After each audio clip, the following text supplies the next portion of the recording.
Assalomu alaykum hammaga. Yaxshimisizlar?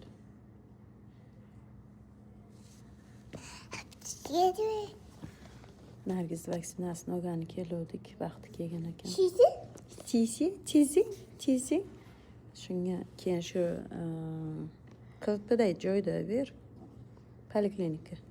Shu poliklinikada buni bolalar puli sug'urtaga apply qiladigan qog'oz bo'ladi. O'sha qog'ozlar turibdi hali ham stollarda ustida. U degani bizning shtatimizda hali SNAP food stamp bekor qilinmagan.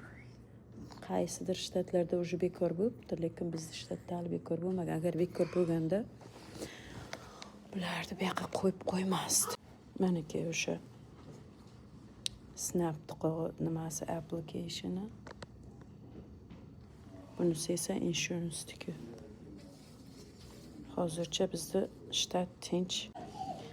Lekin garantiya yo'q. Ko'rib chiqilgandan keyin to'xtatilishi ham mumkin.